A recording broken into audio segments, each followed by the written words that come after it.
What's going on, everybody? Boilon here, and today we have a very special guest on our Lord of the Rings home video. We have Nooch Too Good here. Some of you may know him from Star Wars Galaxy of Heroes. He's also doing videos for Lord of the Rings now, as well as I am. And say hello and welcome to the channel, by the way.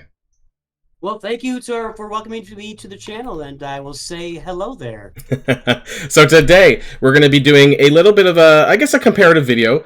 So we're going to talk about Lord of the Rings and Star Wars Galaxy Heroes a little bit, and see what they have maybe over there, what we could be getting over here, since it is Capital Games. So that would make a lot of sense as well in terms of the content. More than what it might be from my Marvel Strike Force necessarily to Lord of the Rings. So that's kind of the content for today's video.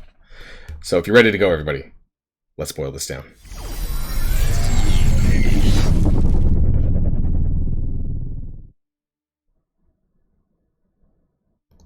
All right, Ed, we're back. So let's get things started. Let's talk about. I want to talk about some of the latest news that we've had in the game. So let's talk about Elrond. Let's talk about some legendary characters in the game. So I don't know if you can remember the very first legendary that came out in Star Wars Galaxy of Heroes. I can remember my first, I think, real legendary in Marvel Strike Force, which I think was Nick Fury. I believe it was Nick Fury or Star-Lord. And so who was that in Star Wars? I believe it was Palpatine was the very first legendary. It was either him or Grandmaster Yoda, but they were the first two that came out in the game.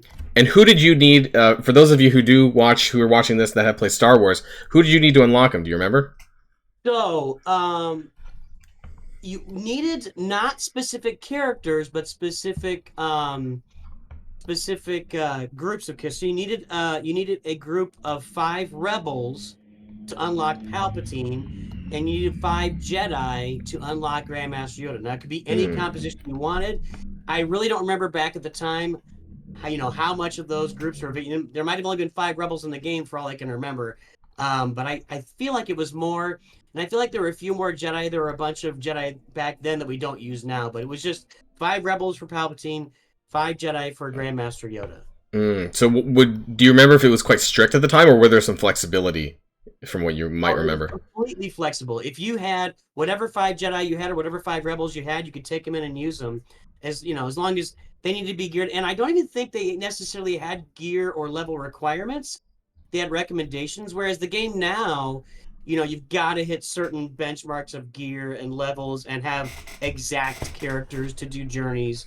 It's much different now than it was back then. So then let's get into your thoughts of who you might think, based on some of your knowledge from Star Wars. This is the first legendary for Lord of the Rings that's coming out, Elrond. So who do we think? Who do you think that it might possibly be? I know everyone's wanting to know, who, because you're going to need star levels. They made it very clear that you're going to need 5 stars of these characters to unlock Elrond. So, a lot of people want to, get some hints, maybe even start grinding the shards for those characters. So, what have you been doing any of that? What characters do you think might be related to him? I haven't been doing a lot of it yet. I don't know the timing of it, and it's so difficult right now. And we talked about this on my video a little bit, but you can only farm 5 of each, and you can't really afford to level up anybody else without any gold. Mm-hmm. I mean, my first thoughts are elves. It could be the hobbits and Strider. Mm-hmm. I just see them really being applied more to, like, I don't know, a Boromir legendary or that they seem more like the Fellowship, whereas Elrond.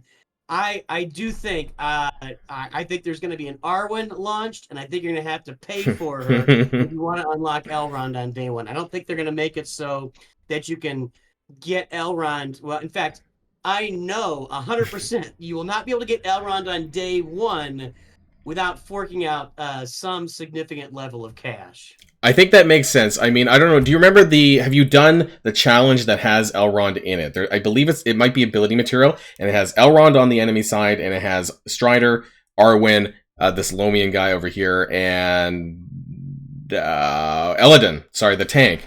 And so they're all there, and I'm wondering if then, you might need elves, but maybe you need the Rivendell elves or something. Maybe you need Elrohir and Lomian, and they're going to release, like you said, Right. some premium characters that are going to be fresh, that people aren't going to have a chance to shard farm for, that you're going to have to buy to get up to the 5-star level, or a mix and match of an event and buying some degree of that in time. Because, like you said, the first legendary character, they can't make it too easily accessible for free to play. They gotta make some money, right? So, and as someone like myself who doesn't spend a lot of money, it's like I don't know if I will get him. But that's part of the course from what it was in Marvel Strike Force as well. Like I don't think I got legendaries on the first pass. I did it on the second pass as a light spender. So that's just how it was, because I didn't whale out on these new characters that were required for the event. So I wouldn't be surprised if it goes down that way, because they want to make a lot of money. That sounds like the same thing in Galaxy Heroes to me, where, if you want to get them on that first patch, you're going to have to invest. I mean, usually you've got to invest somewhere between $700 to $1,000 minimum, depending on the type of character, to unlock the character fast. And yeah, they say 5 stars is available. That'll get you Elrond at 5 stars, but you're not going to give him 7 stars without having 7-star characters for sure. And there's only what, 2 Rivendell elves in the game right Yeah. now? Isn't that right? Yeah, just the well, I guess, did you play the pre-release before this where they had minion names?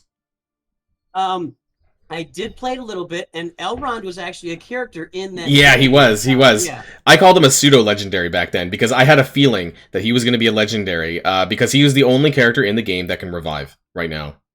And so I was yeah, and I was like, you know what, he's probably going to be busted. right. And we've had the rumors of Witch King being a legendary. Witch King was in the original game too, in the beta, and they removed him as well. But um, yeah, and I would also, as far as my experience with Galaxy Heroes, looking at that, if you look at the Elrond note and the characters that are there, that may tell you a story, and it may not. I'm sure it doesn't tell you the complete story at all, right? And Mhm. not only for the characters that you need, but also for his kit. There's no guarantee that his kit is going to look like what his kit looks like in the challenges. It'll be similar. I'm sure they're going to have the wave, that wave of water. It's Mhm. not going to be completely different, but there could be abilities that come out with it that aren't involved with the AI character. Yeah, I mean, I'm hoping that he's also a bit plug and play. I don't know how good those kind of characters are in Star Wars Galaxy Heroes, but I do hope that, even in the event that I don't have all the Rivendell elves leveled up, that there's still value in using Elrond, by himself in another team or something like that. Due to his kit being really good. Right. I think that'll be true for a while. I know that in Galaxy Heroes that all characters are plug and play for about a 1 to 2 years, somewhere in that range. I don't know the exact. And then they start coming up with that just full teams that you wanted the full team and you had to use that full team. Yeah. Um, so it was probably a couple of years before that happened because we've only got 50, was it 51 or 41 unlockable characters right now? I don't remember the number. Um, but right now, so there's no way you could have somebody just and tie them down to one team. So you really would need a character that you can plug and play. And we'll probably be doing a lot of mixing and matching for a while.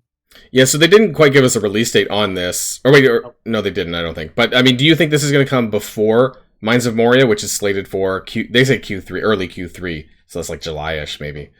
Do you think Elrond will come before that?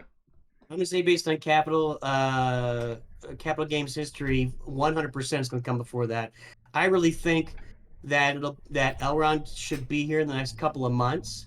I would be surprised if we didn't see him by July. Hmm. And I'd also be surprised if we didn't start getting releases of what's required for him sometime in mid to late June. Like, in mid June, they say, okay, here's 3 of the characters you need. We'll let you know two more of them, in a couple of weeks or whatever. And then they give you 2 to 3 weeks to farm for them. And then boom, then you get the Elrond event after that. Yeah, I mean, there's probably not. It's going to be a tight window for sure, probably, and especially for those of you or those players who might be trying to push as much as they can free to play. Whether that's just shard farming a couple of characters every single day up to the event, and then maybe balancing it out with a little bit of spending. But I don't think that they're going to announce it too far in advance. Otherwise, it gives people too much of a heads up as to what you actually need for him specifically, because they need to make that money off those shard offers. Yeah, 100%. Yeah, there'll be a window, but it won't be a long. You will not be able to farm them free to play. There's I I'm just gonna say, I said it earlier. There's gonna be Arwen is going to come out. You're going to have to pay on some level. We don't really, understand the character releases in the game. We don't know how it's working yet, but Mhm. Arwen will be a pay to play character to unlock at 5 stars to get Elrond, and there may be another one too. But I just don't see any way she's not involved in this legendary event.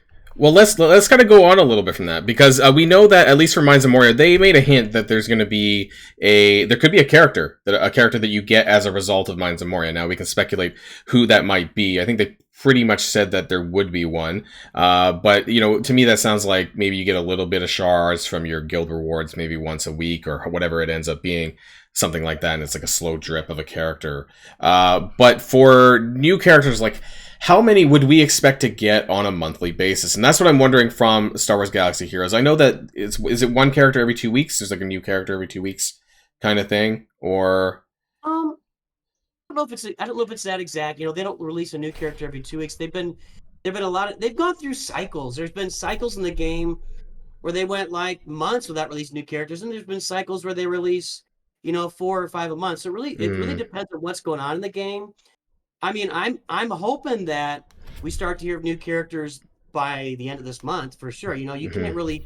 You don't want to go more than a month in a new game without solid content updates and upgrades. Because in a new game, they've really got to be bringing out stuff that keeps it new, keeps it active, gives us ways to get gold. That's a big thing. Yeah, we talked about that in your video as well. So let's talk about that then a little bit. So what do we expect, or what do you expect for a new character release? Some event, right? Like there's got to be something there, even for free to play players to unlock the character at least. At least for Marvel Strike Force, I would expect to at least unlock, whether that's a 1 star or a 2 star. At least that.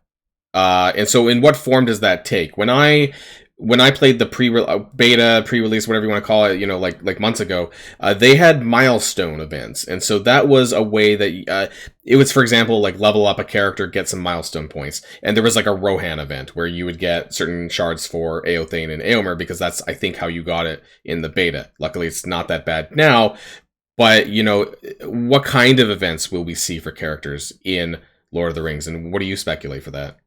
I have two speculations there. If you look at how Galaxy Heroes does it, they will launch oh no, my brain just failed me. But they'll have an event where they just launch a new character. You play through some easy nodes just to play with them a little bit, and then they'll give you that character at 3 stars. And I don't know why I can't think of, but yeah, you went right where I was going too. Yeah. With the Gardener's Journey, uh, honestly, the way the Gardener's Journey is built, it's like a journey unlocked for Sam Gamgee. Yep. You've got to have the hobbits at a certain level. You've got to have Strider. So to go to level 2, tier 2, you got to have 4 of the characters at 4 stars. So that there's only 4 other characters. There's only Strider, Pippin, Frodo, and Merry. So I wonder if this is how they're going to do journeys. Like maybe the journey for Elrond is the same thing. You've got to have these specific 4 characters or 5 characters unlocked, or maybe the first tier of the journey to get them unlocked at 3 or 4 stars. Well, not that make any sense. They're gonna make you get characters to get, so they bring out the characters. You got to have these characters to get them at 3 stars, and you got to upgrade those characters to 4 stars, get them at 4 stars. So maybe this is the journey template that we're going to see for every character, or maybe this is just yeah, who knows? That's what I was going to say. So, is this something that we might see more regularly for regular characters, or for some regular characters, and not just legendaries?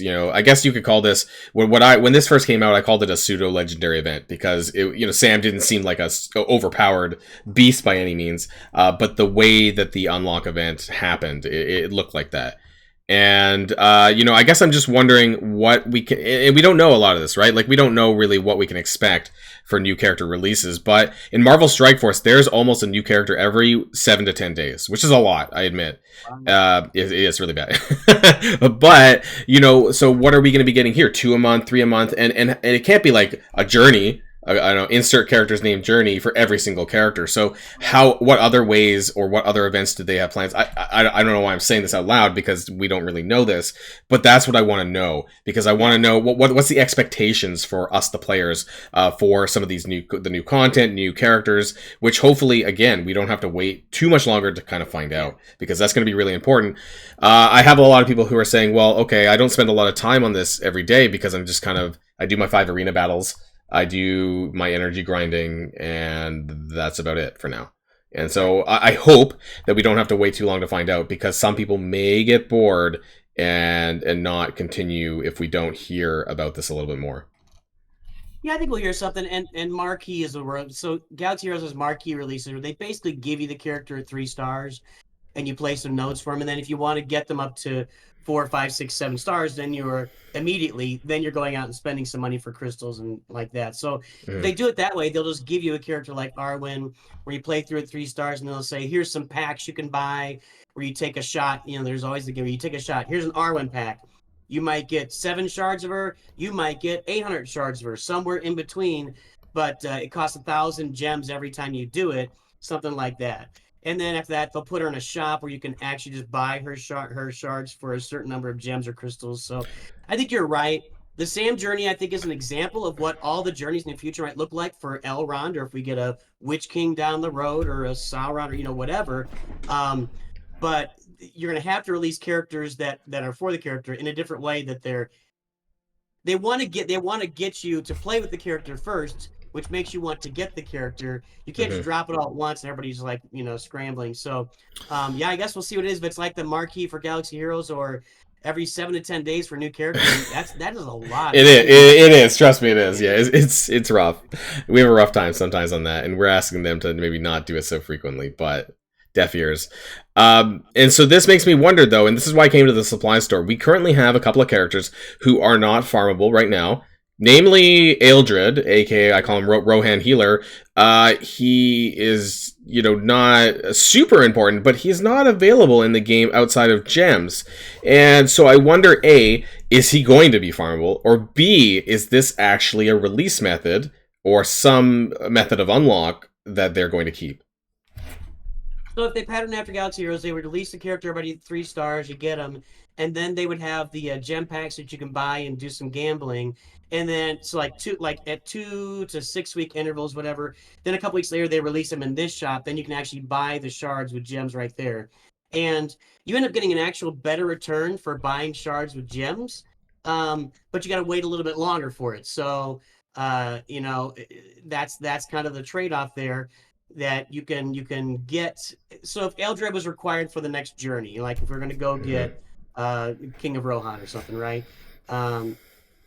Anyway, so then you could unlock him here for 275. See 810 of them, right? So you'd have to do that 81 times or whatever's involved with that. Yeah. And then they offer some packs and stuff too. But yeah, I would imagine they're gonna have some folks in here and they'll do it a different way. But honestly, everything is speculation at this point, because I know. this game is very much to be a combination of our 2 games. They put them both together into one game. So it'll be really interesting to see how they combine the 2 methods of play. Yeah, I'm just hoping that, when they release... I don't know, I keep going back to Arwen because she's, a pretty big character. I just hope that they don't drop her into the supply store here and be like, okay, this is your only way of getting her. Because I'd be a bit unhappy with that, personally, from a mostly free-to-play spender.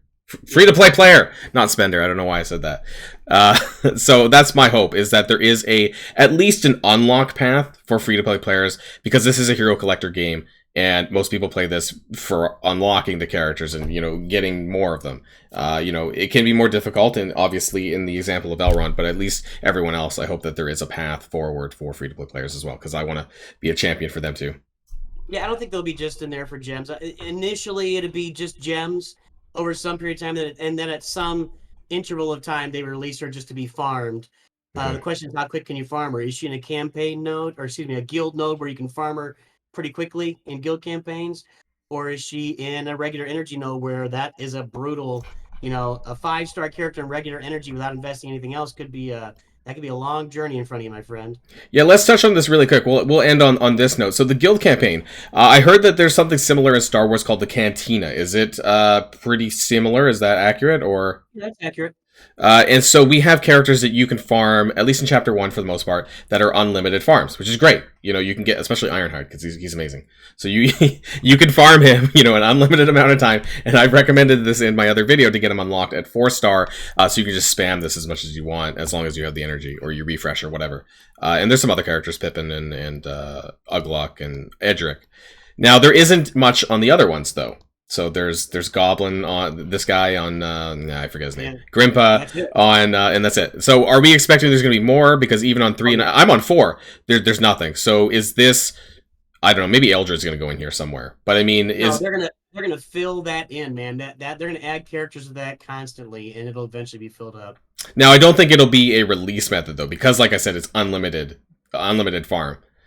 So do you think a release method actually could be a node? Like, could they just go, okay, here's farm it on this further node, and that's going to be, especially now because we're very early into the game. Is that something that they could do?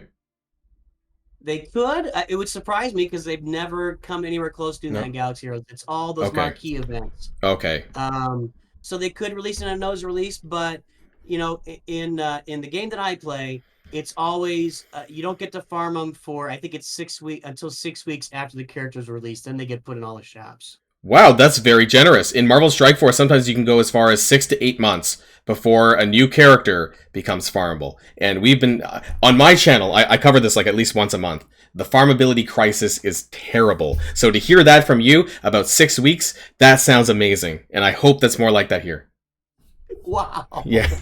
They asked 6 to 8 months for a new, like, just run-of-the-mill character. Yeah. Because we get those, you know. It's like, here's a character, and they'll be fine, and they'll do some good stuff. 6 to 8 months, like... Actually, we just... Yeah, we not seen that. That's not happened. We just got a character the other day, this past week in Marvel Strike Force, who went a year and a half without being farmable. And it was nuts. And now it's actually at the point where people already have them at 7-star because they're in, you know, these chests or whatever that you can pull randomly like over time, and people just have them at 7-star just through sheer accumulation, just over. But he's never been permanently farmable to the point where you can actually grind him. And it took a year and a half. So I really hope, because this is Capital Games, I have hope now that, you know, they're not going to be like that. They're going to be more like you guys on that aspect. So 2 things on that. One, you're not talking about like journeys or legendary characters. Nope. Standard character. They're very powerful though, but it's a standard character nonetheless. That took a year and a half. It was crazy. Okay. The second thing is I'd like everybody that follows me and plays Galaxy Heroes to listen to what Boilon just said, that he's hoping for things to be more like they are at Capital Games, because you and I talked about this in my video too. Everybody at Galaxy Heroes is like, don't do more like Marvel Strike Force. They're better over there. And then you said the opposite is true for the game. I hope that they take the best of both games and they find some way to mix that, and they present this in Lord of the Rings that will give us a better version of both. And that's my hope. And I think that's where I'm going to end as well, because I want to end on a happy note. And, you know, hope that with this game, as it goes forward, that we get a lot of great content. And I hope that, you know, for the characters that get released, I hope they get their own set of content, whatever that happens to be, and that we have something to engage with as well. You know, and hopefully people will get bored before that happens. Absolutely, man. And I think you're right. And it seems like the biggest part of the communities for this game are pulled from Marvel Strike Force and Galaxy Heroes.